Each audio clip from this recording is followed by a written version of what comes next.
Hello, and welcome to Real Mindful. This is where we speak mindfully about things that matter. We're here twice a month to introduce you to some of the teachers, thinkers, writers, and researchers who are engaged in the mindfulness movement. You'll hear all kinds of conversations on this podcast about the science of mindfulness, the practice of mindfulness, and the heart of it. I'm Stephanie Domet. I'm the managing editor at Mindful Magazine and mindful.org, and this is Real Mindful.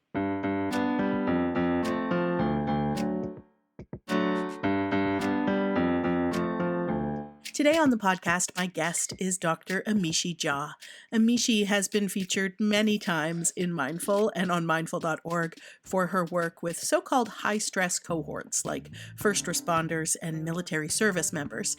We spoke with her in the early days of the pandemic about the acronym VUCA, which stands for volatile, uncertain, complex, and ambiguous.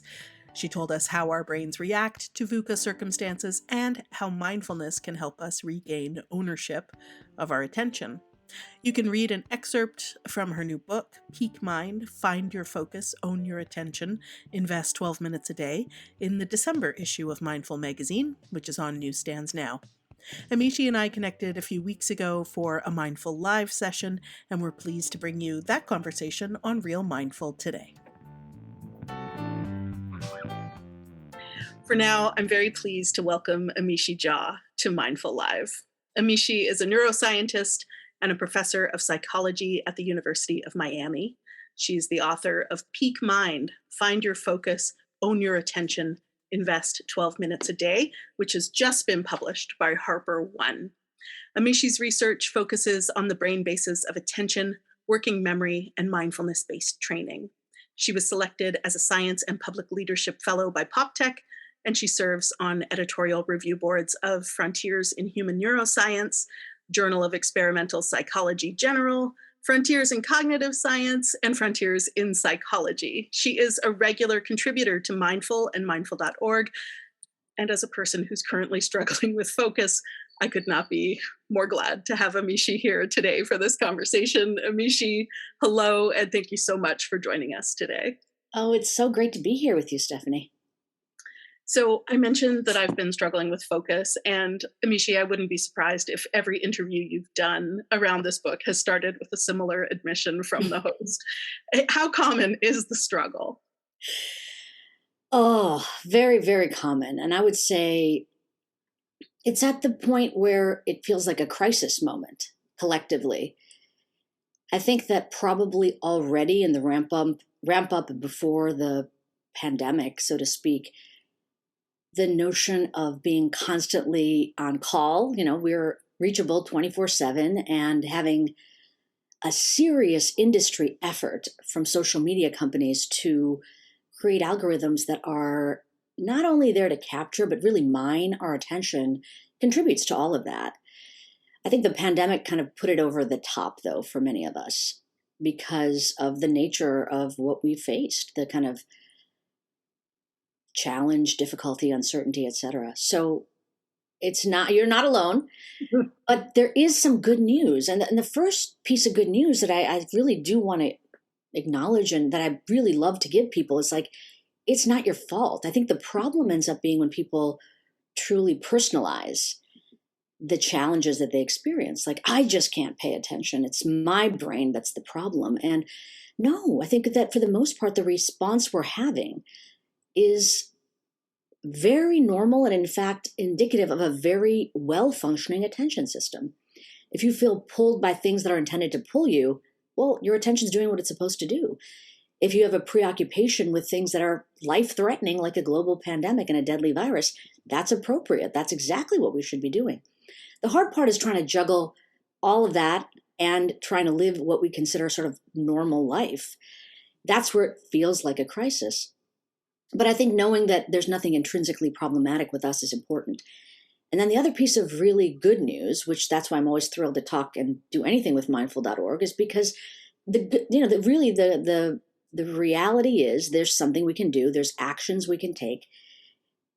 We can actually solve a lot of this crisis experience through training we can provide ourselves and through resources that are available to guide us to do that, like those available on this platform. That is all good news. And even with what I know about mindfulness and about the brain, uh, just hearing you say, we tend to think it's our fault. And I think this all the time. Why can't I focus? Yeah. And the answer, of course, if a friend said that to me, I would say because we're in a global pandemic. That it does make it tough to pay attention. And there is so much that can fracture our attention, especially right now, as you say, not just social media, but then Yeah. we've talked with you about this before, the way that volatile, uncertain, complex, and ambiguous situations play havoc with our ability to really focus our attention. Certainly, we have been in an extended VUCA period. How does the relentlessness of all this act on our attention? Right. So I think the first thing to acknowledge, I guess, just in terms of my own background, is these are exactly the kind of circumstances that my lab has been studying for about 15 years now. Most of our work is with populations like first responders, military service members, military spouses, medical and nursing professionals. And part of my motivation in wanting to study those groups is because the nature of the nature of the circumstances when they are to perform at their best is characterized by the exact circumstances that are likely to deplete and degrade attention. And you describe those perfectly. VUCA, right? Volatile, uncertain. V, volatile, U, uncertain, C, complex, A, ambiguous. So, and that term is one coined by the U.S. Army War College. And it's not just that these individuals will experience that, it's that, like, you should show up at your best. We don't want a surgeon that's distracted during emergency surgery. We don't want a first responder. We don't want a firefighter feeling distracted when there's a 4-alarm fire going on. So we expect this of certain populations, and that's what motivated us to start looking into solutions. I had no idea, fast forward, 12 years later, that we'd all be in that position. But the reality is what we saw in the lab over and over again, which troubled me enough to want to then find solutions, is that for populations like the professions that I mentioned, when we tapped in and tracked their attention, so we had them do laboratory-based experiments where we wanted to see how well are they performing on attentionally demanding tasks. So they do these tasks, we get objective metrics or even sometimes brain metrics. And then several weeks later, we'd have them do the same thing again, same kind of battery of metrics. And if the interval between when we tested them, 2 to 4 to 6 weeks, sometimes even longer, if that involved these kind of circumstances, the very VUCA type circumstances, attention significantly and reliably declined. And it didn't really matter. So it didn't matter necessarily if the nature of that demand was life-threatening or even high stakes from an outsider's point of view. So, for example, even undergraduates over the course of the academic semester who report increasing experience of stress will have less well-functioning attention at the end of the semester relative to the beginning of the semester. So that's just the reality of what happens. Now, the unfortunate side, which ends up turning it into a crisis, even if attention is behaving as it should because it's responding to the stress by engaging itself over and over, is for undergrads, for example, they still have to perform on final exams. Or for military service members, we saw this during pre-deployment. They're still going to be deployed. And for all of us during the pandemic, where we're experiencing these circumstances, we still have to perform can't not be parenting our children and doing our work and, showing up in the ways that we need to for family and friends. So that ends up being a problem. I don't know. Does that answer your question, Stephanie? It answers a lot of questions. I mean, But sorry. that our attention can easily be frayed. Yeah. Stress, and then when we're under stress for an extended period of time, more so.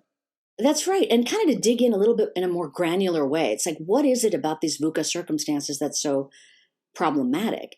Yeah. Well, we find out from, again, laboratory-based studies, if we have somebody come into the lab and have them do an attentionally demanding task, and we just take the kind of cold cognitive tasks, so for example, something as simple as you're going to sit in front of a screen, every time you see a number, press a button, except when that number is 3. Really boring experiment, but the numbers aren't hard to see. It's just that the threes, the ones that they're not supposed to press to, happen infrequently. Mm-hmm. So they're sitting there pressing the button, boring, boring, boring. Their mind starts to wander. They're not thinking about even what's on the screen. Soon enough, if a three shows up and they press the button. So people are bad at this. I mean, and there's nothing going on that's particularly problematic. It's just their own mind wandering will occur. And that's very well known. About 50% of our waking moments, our mind will wander away from the task at hand. And if you take that same experiment now and add in just news media images, so these could be neutral images or potentially negative images that we see on our phones every day, all the time, you just embed them in this experiment. All of a sudden now the amount of wandering increases and the performance starts to tank further. So even in the context of a single experiment, not even a high-stress lived circumstance, you see this. And we do this with various kinds of stimuli, which has led us to the understanding that the things that really do seem to be like kryptonite in some sense for attention are things like stress, meaning the experience of overwhelm, negative mood, which is really kind of described by those negative images that I was talking about a moment ago, and threat. So stress, negative mood, threat tend to be sort of the big three. And we see this when we embed those kind of images or stimuli into an experiment in the moment, or when we have people that experience those kind of circumstances over multiple periods, over multiple weeks. And the answer for why they are so problematic for attention seems to really be around this notion of mind wandering. So having these off-task thoughts, when we see something that's problematic, like a negative image, we're hijacked away from the moment. And we're either thinking about a past circumstance that might kind of remind us of that, or something in the future. And what happens with that is when our mind wanders, our attention wanders away with it. So it's no longer available in the moment. And that's why it feels like we can't have access to it. It's actually not here for us to have access to. It's hijacked away. And we've all been living in those circumstances for the last couple of years, right? So, yeah. But I wanted to say one other thing about that, because it sounds very depressing, actually, sort of boost my own mood and to remind everybody else, because, it feels a little hopeless when we say it that way. It's like, okay, I can't lead a life where I just never have stress, threat, negative mood. I wish I could.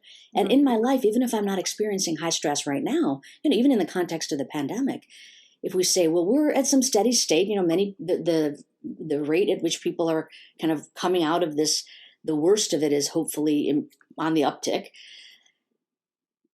Is there anything that we can do? Are we really is this just the nature of how things are going to go? But I'll tell you that even for those soldiers, even for those first responders, for the students also, all these groups that we had studied in the lab, when we offer them mindfulness training exercises during the high stress intervals, and they start practicing during the high stress intervals, they don't decline in their attention. They actually stay stable over time, which is kind of amazing. That's what, to me, resilience looks like. And I would even use the term not resilience, but presilience. We're protecting, if you say resilience is, in some sense, bouncing back from adversity and challenge. Presilience is not needing to bounce back. You're staying steady. Mm. And what kind of amazes me is that this is what just people practicing a few minutes every day on their own can do for their own mind, which is the hopeful part. Yeah, I mean, that is great. And I had my own experience of this that I want to share with you. I used to have a really demanding job, a different demanding job from the one I currently have. I was the host of a daily 3-hour current affairs radio show. So it was very fast-paced, very demanding. Wow. And when I left that job after 8 or 9 years and tried to return to the novel I was writing, I found that my basic attention span was just smashed to smithereens. I'd grown so used to splintering my attention, one eye on Twitter, reading background on one guest while interviewing another live on the radio, listening to my producer in my headphones with one ear, changing tasks on a dime. And I was rewarded, right, for being able to do that. That's what my job required. And I'm really good at fracturing my own attention. But when I tried to get back to the quieter work of writing a novel, which requires the exact opposite of all of that, I couldn't stay on task for even 5 minutes at a time. And I had to use a little kitchen timer to retrain myself to just sit and focus on my writing for 10 or 20 minutes. And it was a lot of work, and I had to be really super intentional about it. And now in year 2 of this pandemic, my attention span is once again splintered. That potent mix of doom scrolling, numbing out on Instagram, nightly Netflix marathons. What role does screen time play in degrading our attention? Yeah, absolutely. And I would say, you said something very important regarding your prior career and the way in which you successfully maneuvered through that set of challenges, right? And you were successful at it and you were capable of doing it. I would say that what you did through the course of that career context is train yourself to task switch in a very efficient manner. So that kind of, maybe this is going to require us to have a little bit of a journey into what I even mean when I use the term attention. So let me just say a couple of quick sentences because I think it'll get all the people listening to our conversation maybe more attuned to what I'm saying. So one way we can pay attention, which we might call focus, is this notion of kind of limiting, directing, willfully pointing that brain, our brain resource to whatever it is that we want to pay attention to, whatever it is that we want to focus on. And truly, at the brain level, at the behavioral level, we get crisper, clearer access to the information that we focus on, right? And I give the analogy or the metaphor, I guess, of a flashlight. So if we're in a darkened room, wherever it is that we direct that flashlight, we get privileged access. Very, very powerful thing to do. Now, I didn't say flashlights. I said flashlight because, frankly, this is a singular brain process, meaning we devote and constrain all of the brain's resources, kind of recalibrate it to privilege whatever we direct our attention toward. So in some sense... in each hand. Say it again? I can't just have one, not one in each hand, right? So in some sense, what you were doing is taking that flashlight, directing it toward one thing, and then redirecting it to another thing, and then redirecting it back. And the thing that probably allowed you to make those efficient switches was another brain system of attention called the alerting system. And this is very different than the flashlight. It's more, which is, broad, narrow, constrained, restrictive, whatever's we point to, we advantage, but everything else is sort of dimmed out. The other brain system, which I like to use the metaphor of like a floodlight or fog light even, just broad, and I have one above my garage, so I always think of this every time because it's kind of a motion sensitive one. So what it privileges is what is happening right now. It's privileging the moment. The information it cares about is the current state of things, but it's not selecting based on the type of information. So you're broad, receptive, alert, but you're not saying, I only should look at the right side of the screen or the left side of the screen, everything, right? And another way to think about this to really make it clear, because we all know this if we just remind ourselves of the different ways we pay attention. It's not about focus, but if you're driving down the road or walking and you see a yellow flashing light, it could be near a construction site or maybe a school, you know the mindset that you're in. It's like, okay, pay attention. But that pay attention is very different than, look at the words on the screen or listen to a particular voice. It's broad, receptive right now. What is occurring? Because at any moment, a child may walk across the street or a strange piece of equipment may end on the road. That is a very different brain system. So I just wanted to say that in some sense, what I think you were doing, and you did it probably very well, is you were focusing your flashlight, you were keeping your floodlight broad so that you could see, got to go over here now, got to go back. And you trained your mind to do that. Many of us can train our minds to get better and better at that. It is exhausting, by the way. It is quite exhausting to do it. And it sounds like, you may have experienced that this is a challenge, but I did it and I did it well. In some sense now, moving to the novel, you have to retrain yourself. And what you have to retrain yourself to do is, first of all, not have that pacing. The attentional cycling is not going to be as great. The pull of distracting information may be just as potent, though. But now it's not the other task you have to attend to. It's the thought that you have, right? Or I don't know, maybe your phone dings or something like that. There's always something that can pull you. And because you're so used to the switching, you might be prone to kind of respond to that. So I think that a good approach, and you probably did this when you were setting the timers you described, it's almost like if you're in a mindfulness practice and you get an itch on your face, you have a choice point, right? You know that your urge is to do the thing that's without any thought. Of course, you're going to scratch the itch. But in that moment, when you are dedicating yourself to pay attention to breath-related sensations, for example, and the itch arises, it's seen as a task-irrelevant distraction, but it's pulling on that flashlight. And then you have a choice to say, am I just going to go ahead and itch? Or will I acknowledge the presence of that feeling of that's pulling me, allow it to just pass away and keep my focus where it's going to be? So the floodlight acknowledged that itch, but it didn't take action. And that's part of that retraining process of all those thoughts, feelings, internal and external distractions that arise.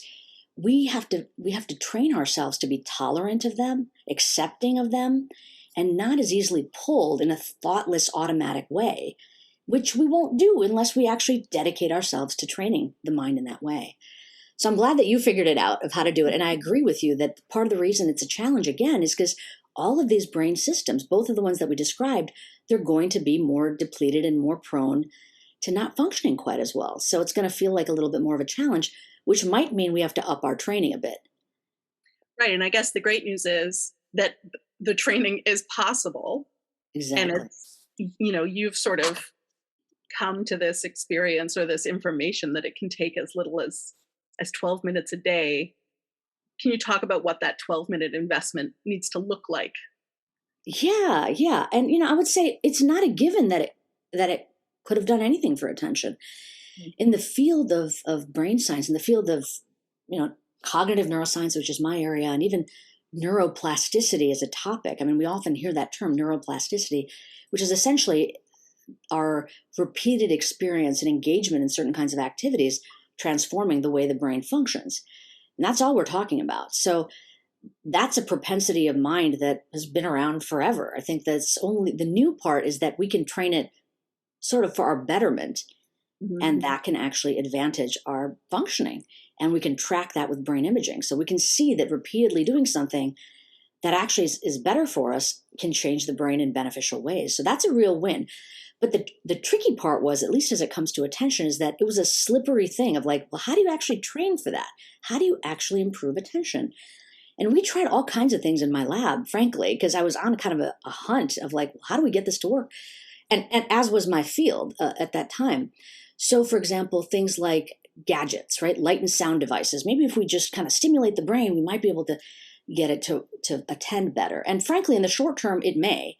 In the long term, jury's still out if there's really anything at the technological level that's going to necessarily not just allow you to focus better, but allow you to refocus when you need to. That's a more subtle aspect. But anyway, I want to answer your question, but I did want to say that it's not a given that it would happen. And in addition to sort of the gadgets as the answer, the other thing that we and the field of research have looked at is brain training games that are available all over the place. You can download them on your phone, and they're little games that you can play that are attention games, memory games. There's many commercially available products like this. So people kind of in the field went kind of nuts over this and said, let's just give people these brain training games. And then, they're attentional games, so they'll engage attention, and then we'll test to see how much their attention improves. Well, the first thing that people did is they gave people this kind of, let's say, video game that you play and had them play the video game over, let's say, 30 days. And yes, you got way better playing the video game for many days in a row. Like your score would just go up and up and up. So now the real test is how generalizable is the benefit to your attention? Like you got better at that specific game, but if I change features of the game, not yet even saying if I change to look to see if it impacts the person's life, we're not even there yet. Just I'll do another experiment where I'll test and I'll change all the X's to O's, or I'll change the green things to red things. And now I have them do the same thing, which is essentially the same game. What happens? Does it transfer over to this similar but not same context? People start falling apart. So like you're up and up and up. Now you tweak certain parameters, boop, they're back down. So that posed a big challenge. It's like the brain is smart in the sense that it will get better, but it's very specific. It's not going to generalize that benefit in the same way we were talking about with you a moment ago when you had that job where you had to switch. You were great at switching among those things. But now if I put you in a fast food restaurant and you had to do also a lot of switching, very different set of circumstances, you probably couldn't just immediately step into switching because it's a different context. So that was sort of the holy grail of attention training, is like, can you go from a context that's a training environment to something that's so different and see a benefit? And in my mind, it was like unlikely to work that we could get people to close their eyes, sit by themselves in a room, close their eyes, pay attention to their breath, or do a whole host of other mindfulness practices, and then come into the lab and get evaluated on tasks that were like, look at the 3 and the other digits and press the number and all kinds of other things that we were going to do. It's a pretty big leap to go from focusing in that way but we saw benefits, which was the exciting thing. People got better on that same task. And that was super exciting because that meant maybe we're tapping into something that's generalizable. So anyway, so knowing that we could do this, and some of the first studies that we ever did, to answer your question about the 12 minutes, I wanted to go big in the sense that, nobody had ever really tried this to bring the kind of tools of cognitive neuroscience to evaluating attention. So I'm like, let's do something where if there was ever a chance that there was going to be a benefit, this would probably be it. So like kind of Olympic level effort in the training. So we partnered with a month-long retreat that happened at Shambhala Mountain Center. People, voluntarily signed up to do 30 days of what's called the Datun and practiced mindfulness-based practices for the entire time. And I'm like, if we don't get it here, it's like never going to show up. And sure enough, they did. We found beneficial effects that task performance increased on a variety of tasks, which we've even published on. But that's not reasonable for most people to do. Most of us cannot go, forget about a month-long retreat, a day-long retreat's even tricky. And you certainly can't have this be like your daily lifestyle. And I was always thinking about mindfulness in the more of the context of if attentional exercise is something that is possible, well, then you should be able to do something daily and it should be a reasonable dose. So that's what I was on the hunt for. So luckily for us, when we started this work and wanted to move it from sort of the retreat context to everyday life, we were able to lean on a very well-developed program. And this was the early 2000s, John Kabat-Zinn's mindfulness-based stress reduction program. Wonderful program. There's now literally thousands of studies that have looked at this, and it is the gold standard for really mindfulness training in the clinical and kind of healthcare context and many other kind of contexts.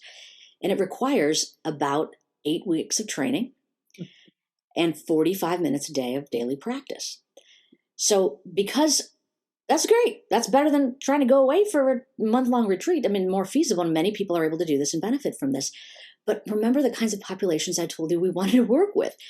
Time pressured, performance pressured, and we wanted to work with them in the height of their stress levels being intensive. So what we did, and it gets directly to your question, is we said, okay, fine, 45 minutes may be too long. Let's give them 30. Just in the very first experiment we did. Not many people did 30 minutes. And because it was the research context, we said, tell us what you actually did. Because there was quite a lot of variability. Some people really benefited when we tracked them over 8 weeks. Some people benefited, some people didn't. So I was curious, what's the sweet spot? Is there some kind of what we might call dose response, like those that practiced more benefited more? Yes, the answer is yes. Those that practice more benefited more. But beyond that, I wanted to know, what's the threshold? And that threshold ended up being, in one of those first studies, about 12 minutes. So if they practiced about 12 minutes a day that they volunteered on their own or more, they benefited. If they practiced less, we didn't consistently see benefits. So then in the follow-up studies, we actually gave them 12-minute guided practices to see. And now people were willing to do it. They weren't blowing it off. They weren't giving up. And the more days a week they did, the more they benefited, with about 3 to 5 being the sweet spot for that. So that's where that prescription comes from. I didn't do a study, and I actually haven't seen any that have been done that systematically, where you titrate giving people different amounts. It sounds like a great idea, but when you're dealing with human beings and mindfulness practice, just because you tell somebody to practice 5 minutes or 10 minutes, you really don't know. So this is what we'd call a data emergent project. We just give people something to do, and then we see, what does the data tell us reliably tends to show benefits. So in the 12 minutes, what we do is the whole host, sort of the standard canon of mindfulness practices: mindfulness of breathing, body scan, open monitoring, and loving kindness practice. And when we offer those sort of week by week, and then interleave some of the practices as well.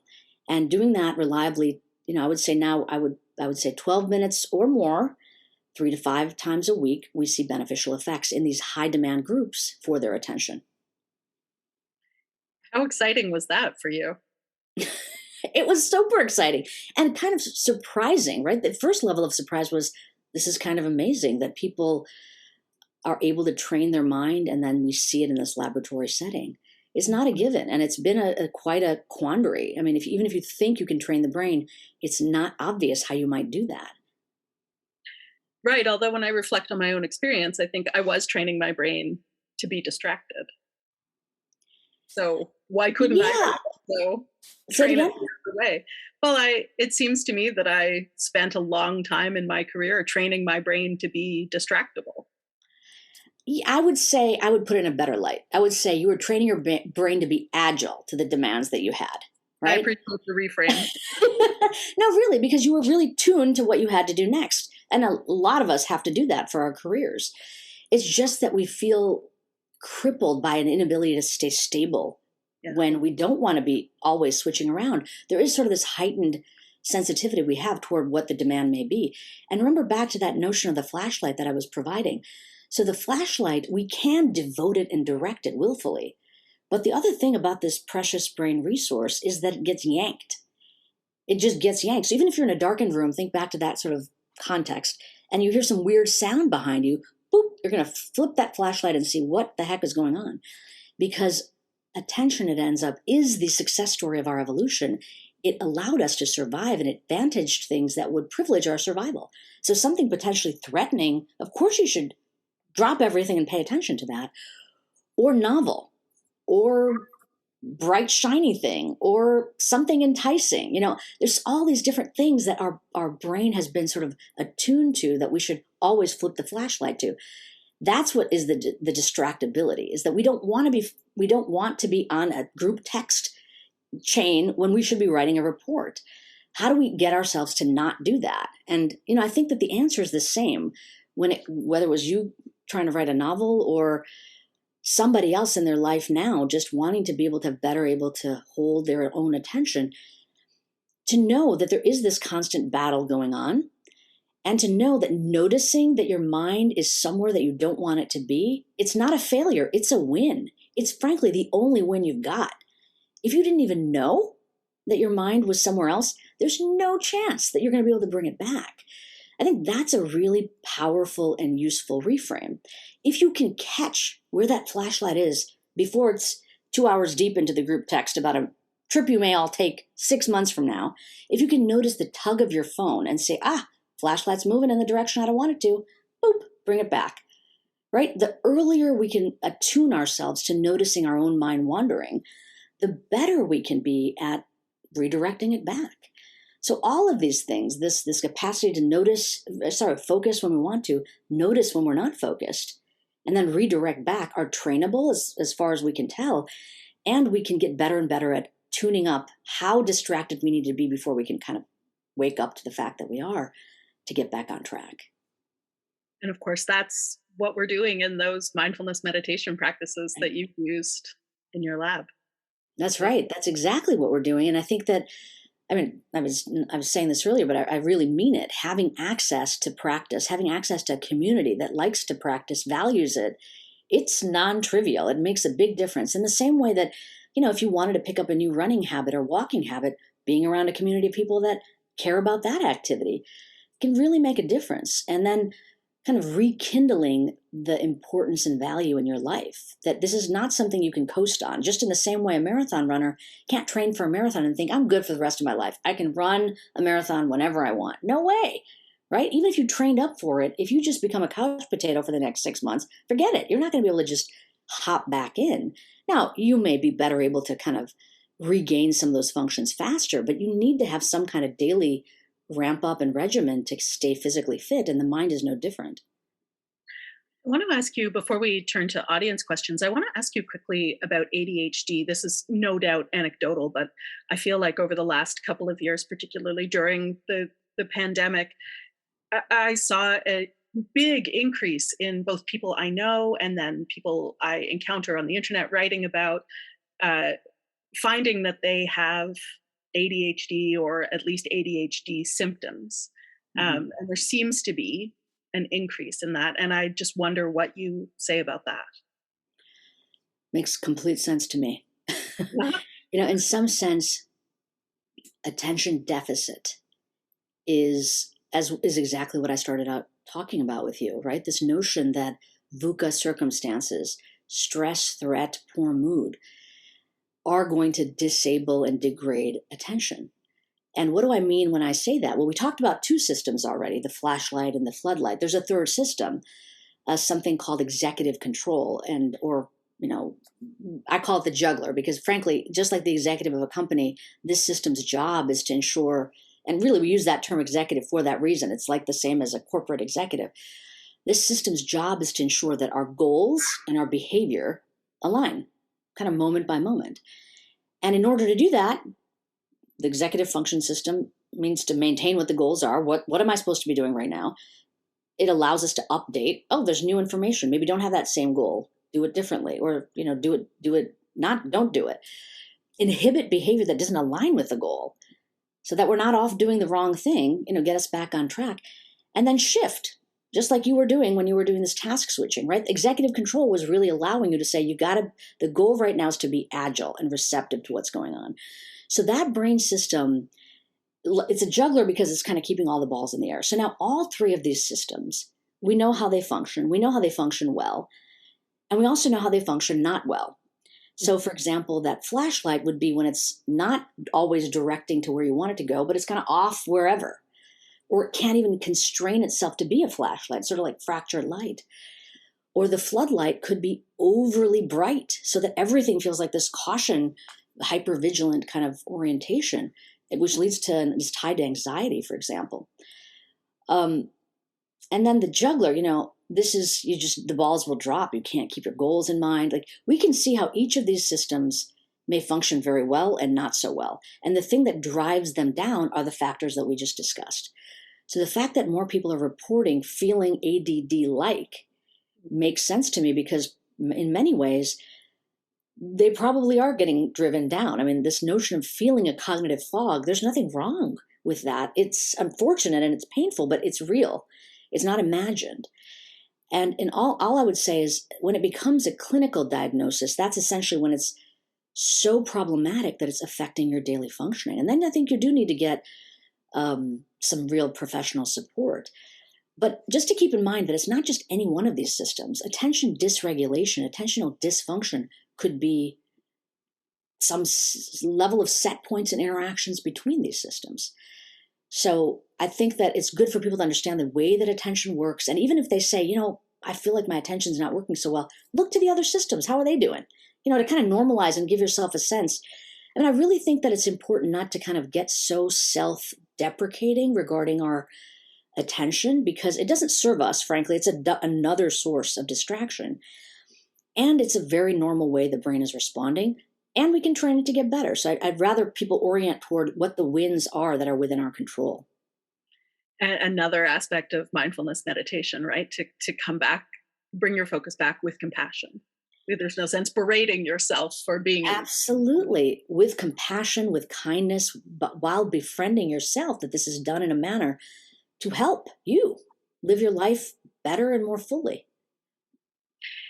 Amishi, I know what's at stake for me personally when my focus is shot. It means I spend more hours at my desk, which means my body and my mind both feel worse at the end of it.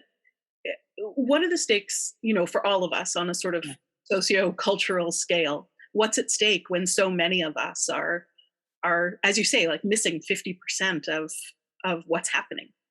Yeah. I mean, frankly, the 50%, we don't want the number to dip above that. We don't have to go above that, because I think that's when we really get it. It's already hard enough when we miss a lot of our moments, but under certain circumstances, it's going to be worse. And I just like the way you asked the question, because it's not just us as individuals. It is a collective impact that this is having and will continue to have. And when we don't have our collective eye on the ball, things go haywire. And frankly, we're in a real crisis moment about some things right now. So for example, climate crisis. Like, we cannot be so fractured, both within ourselves and in our ability to interact with others. Because frankly, I don't know if I said this, but our attention is needed not just for our own ability to think. I mean, really, truly, it's like if you have an idea and you're pursuing a thought, you've pointed your flashlight to actually kind of hyperlink it to other concepts. We need our attention to do that, but we also need it to feel and regulate our emotions. And the third thing is we need our attention to connect. We direct that flashlight toward other people. We have the floodlight available to see what's happening in our environment and with the interactions we have. Our juggler cares about the interactions and the management of goals tied to our interactions with other people. So all of these things suggest that when our individual attention systems are compromised because of so many different things, the group's ability to solve big problems, emergent problems we haven't even experienced yet, but we're going to, is going to be compromised.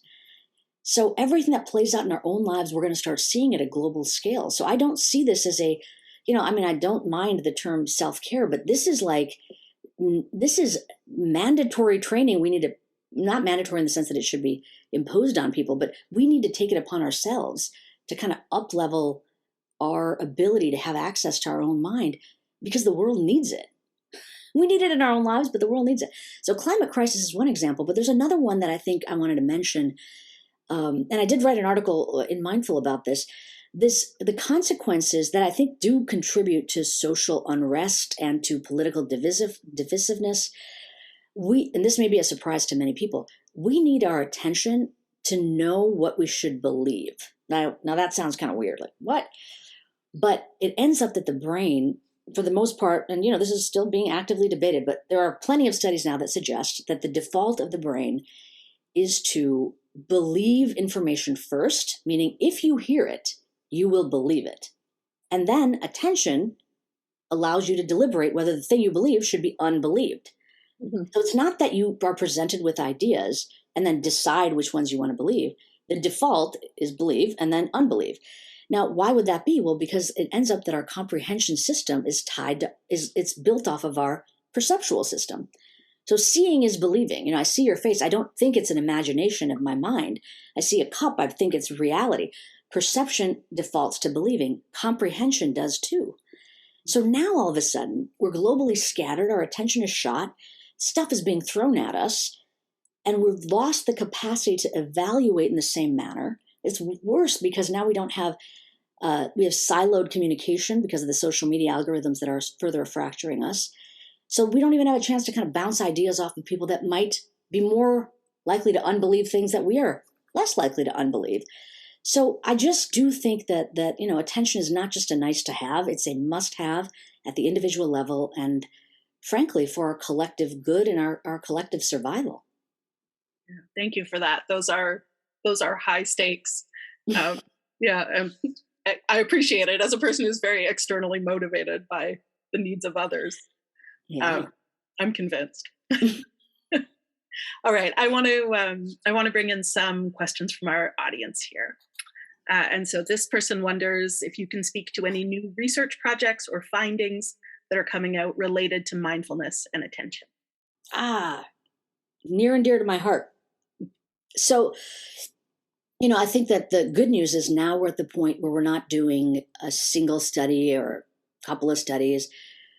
We're taking a look at the research that's occurred already, and we're doing what's called meta-analysis, an aggregate of all the studies, and then an analysis of meta-analyses. So the rigor with which we're able to evaluate and interrogate research findings is growing. And the good news is even in those meta-analyses of meta-analyses, we're finding that yes, indeed, attention does seem to be something that has benefited. For my lab, I think that it would depend on the researcher that you ask what the most exciting or innovative pieces are. But from my lab, the things that are exciting are related to not only that attention is benefited, but strategies that are scalable and accessible to allow people better access to a lot of these practices. So as most people probably know, there's a proliferation of apps that are available for mindfulness. So what is known about the benefits of engaging in practice with a trained trainer, without a trained trainer, on your own? And I think that's the sort of the next generation of questions that we're asking, and that we will be getting answers to shortly. I'll just give you from my own lab a paper that we published recently that I'm very excited about, was asking about scalability. So we trained a group of military spouses. And the reason we did this, frankly, was because every time we trained service members, the first thing they said is, get this to my spouse. I'm about to be deployed. My spouse is going to be here holding down the fort, working a full-time job, guiding the family. And so we offered mindfulness training to spouses. And one of the things that the spouses said is, it's great, it's helpful. I learned the practices, but you just don't know the challenges of my life. And it would help me to actually be able to have somebody who knew what the circumstances were to train other people. And so we trained a group of spouses to deliver it to other spouses. Now, these are not professional trainers. And these spouses didn't know anything about mindfulness before they started. In a 10-week period of time, we were able to ramp them up to deliver the training to other spouses. And the paper that just came out looks at the results on those spouses that they delivered it to. And we found beneficial effects. We found that, indeed, their psychological health was improved. Their self-reported stress levels were reduced. And for those that practiced reliably, they saw benefits to their attention. So that's sort of where our energy is right now, is offering it to different kinds of groups, looking at train the trainer modalities, and then looking at how this affects performance and well-being. Thank you for that. That is exciting. Another question, is there a connection between distractibility and mental health or anxiety? Oh, I think the person asking knows the answer. Yes, there certainly is. And it goes back to what I was saying earlier. Oftentimes when people think about psychological health and attention, it's sort of like, yeah, you've got this cognitive system and then you got the emotional system, and they're just separate from each other. Not true at all. We know that that kind of siloing of the mind is usually not correct. But it ends up that oftentimes what are perceived as solely psychological disorders having to do with mood are tied to disorders of attention. So in some sense, we can think of something like depression, where it's a flashlight that is overly prioritizing and kind of yanked by depressogenic thought. It's like you can't pull it away, and you end up in these ruminative loops. So the more we can train individuals that suffer from depression of noticing those tendencies of mind, to be able to kind of broaden out and see that that negative content doesn't need to yank the flashlight, but can be experienced and it will fade away, sort of this open monitoring approach. It can really help, because now the flashlight isn't so prone to privileging that kind of mental content. Or in the context, the person mentioned anxiety, in the context of the floodlight.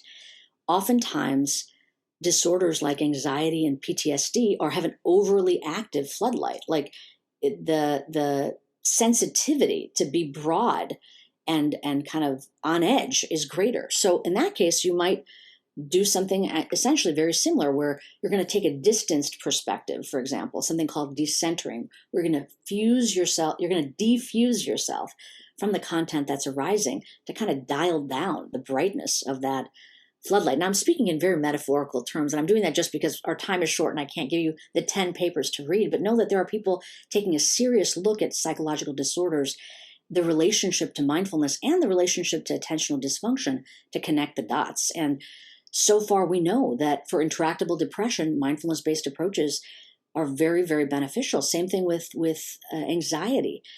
So I just wanted to say that absolutely, for the clinical level, these matter. Distractibility matters. But the solutions seem to be those that all of us, even if we don't have a clinical level disorder, we can all benefit from, to improve our well-being and better manage the distractions that we feel right now compel our mind to behave in ways that is not supporting us. Here's a question from someone who's absolutely picking up on the metaphors that you're using. Hannah wonders, is there any data that suggests whether focused training, flashlight, helps us maintain a more natural, broader awareness, or the fog light? Even at the most granular level, when we think of mindfulness practices, we're not tapping into only one system. So let's just think about what we might call a focused practice, a focused attention practice. And there are categories of practices that we'd call concentrative attention practices. So like mindfulness of the breath, where and this is, I actually call this practice the find your flashlight practice, because I'm trying to emphasize a different aspect that might actually be the secret sauce in some sense. So the intention is to focus on breath-related sensations. That's what the executive system says is the goal for the practice. That's what you're going to do. Pay attention to breath-related sensations. Take something vivid, take the flashlight, point it there, keep it there. Now, I already said that 50% of our waking moments, our mind is not on the task at hand. Attentional cycling, distractibility, very natural. So focusing is, of course, the primary instruction. But the next part of the instruction is notice. Notice when your mind has wandered away. And it's not, no, if you happen to be some weird person whose mind wanders, because it really shouldn't, so you're bad if your mind wanders, that's not the instruction. The instruction is notice when your mind wanders away, because it will. It just will. It's the nature of the mind. In fact, I've gotten to the point where it's like I have a little bit of heartfulness every time my mind wanders, because there's so many new and exciting reasons that we're learning that mind wandering may be actually tied to memory formation. So kind of feel good about it. Like, oh, there's my mind doing what it does, wandering away. So it's focus, notice when your mind wanders. And then the third part of the instruction, which is exactly what we were saying before, engaging executive control. If you're not on the task at hand, redirect it back. So focus, notice, redirect is tapping into all three systems of attention. And in some sense, I think that we cultivate that broadening component by really tapping into finding our flashlight. In the book, I actually describe other practices that are part of the kind of normal canon of mindfulness, where we're really going to be able to practice with the floodlight a little bit more, open monitoring practices. But elements of both focusing, noticing, and kind of holding the goal in mind are part of, I think, every mindfulness practice, at least that I've learned about, and that I encourage other people to practice. For that, this person wonders, what is your experience with organizational buy-in and investment in healthcare to prioritize mindfulness to promote physician retention? Wow, very specific question. Mm-hmm. Watch the Mindful Healthcare Summit. That's the first thing I'd say, because we had a very interesting, actually, Stephanie guided that conversation, right? You guided this very interesting conversation with me and former Surgeon General of the Army. That topic definitely came up across multiple sessions.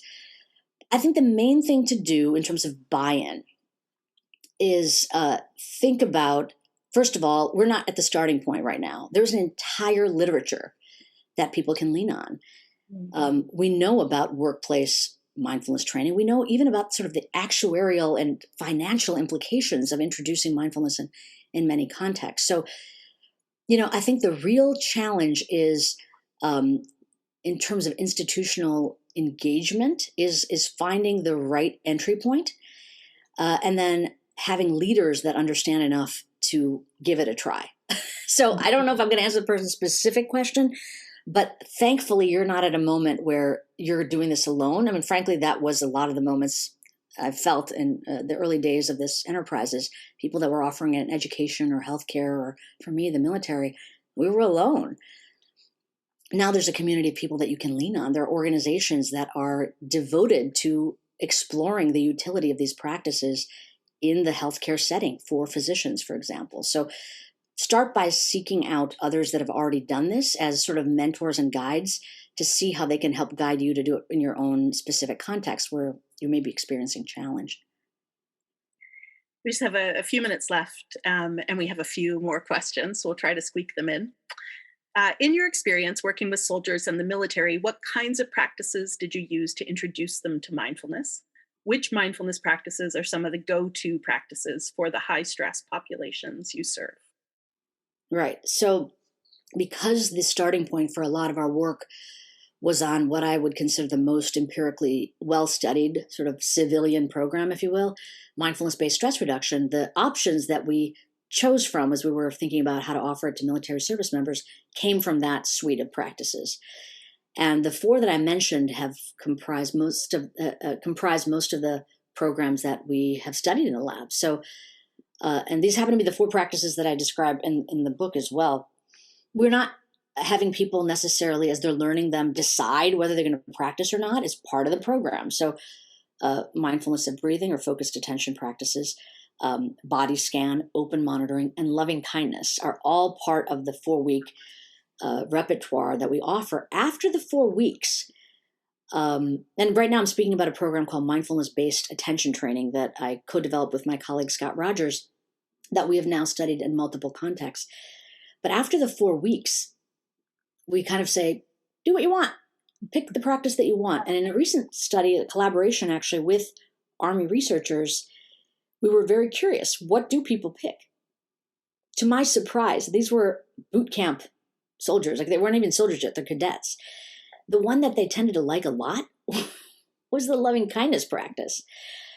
And I think there's a whole bunch of things we could say about that, but it is very interesting. So basically, I would say the mindfulness-based stress reduction suite is our go-to, and a subset of those tend to work quite well as a kind of enterprise of practices together.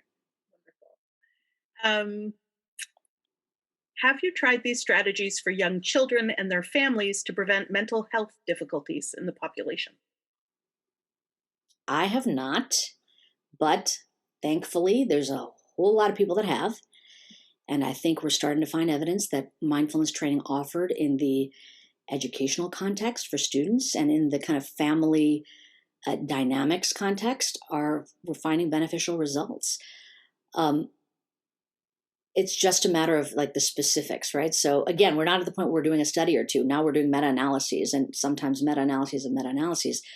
The research is still amassing, but overall, I would say the evidence is good. In terms of benefiting students' psychological health. And I mean like K through 12 kind of student context. Family dynamics, meaning the relationships between parents with each other, child-parent relationships, and even classroom cohesion. So that the kind of contagion of the benefits that you see are proliferating. But yes, absolutely, there's a lot of great work on that that's being done. And I even think Mindful's done a couple of articles on kind of reviewing the nature of mindfulness in the context of development, children, families, and education. So there's plenty to see out there. Amishi, let me ask you one last question before I let you go. I'm curious about how your own practice has changed through your research and through the writing of this book. Oh, wow. I would say the way my practice has changed is the same way I hope it will for everybody. So it's been fun for me in the journey of writing the book. I mean, the first thing I'll say is I would have never encountered mindfulness training or decided to practice it if it weren't for a dear colleague, Richie Davidson, who said it at a conference as a symposium that I was attending. So I was not sort of prone to wanting to explore this. I would say I was a real skeptic. Thankfully, I was open enough because I respected him greatly to give it a try, and it changed everything about my life and frankly pivoted my research program in this direction. So it's been quite a journey. The reason I wanted to write the book in the first place is because I felt that we were at the point where we'd amassed enough evidence that we could actually offer it to not just these certain kinds of professions, but all of us. And I wanted to make it accessible for people that maybe had never heard about it, mindfulness before. But the happy surprise for me has been that, yes, I think that people that had never heard of mindfulness or considered it, like me at the early stages of my journey with mindfulness, are becoming more curious and understanding the value of training our attention.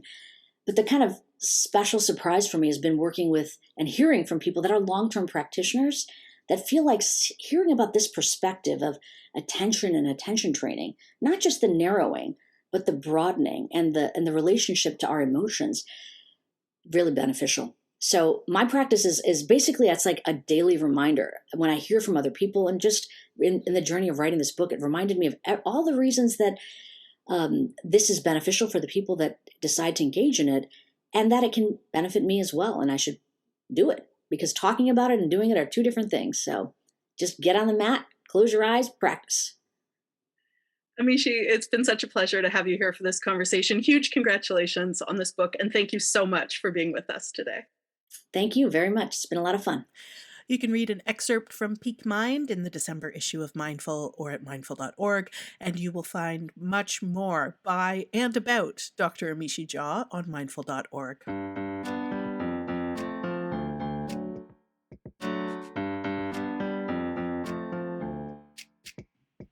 If you enjoyed this episode of Real Mindful, we would love it if you would leave us a review. You can do that wherever you find your favorite podcasts, and your review helps other listeners decide whether Real Mindful might be right for them. We'd love to hear from you as well. You can write to us about what you heard on the show today, or suggest a topic or guest for a future episode. You can write to us anytime at yourwords@mindful.org. I should note, too, that we have a weekly practice podcast called 12-Minute Meditation. And as you heard Amishi say, and as the title of her book indicates, 12 minutes a day is enough to yield benefits like increased focus, clarity, calm, and compassion. And we want all of that and more for you. So each week we deliver a fresh mindfulness practice right into your ears from a leading mindfulness expert. And you can subscribe to 12-Minute Meditation wherever fine podcasts are found. We'll be back soon with another episode of Real Mindful. Till then, as Amishi Jha says, just get on your mat, close your eyes, practice.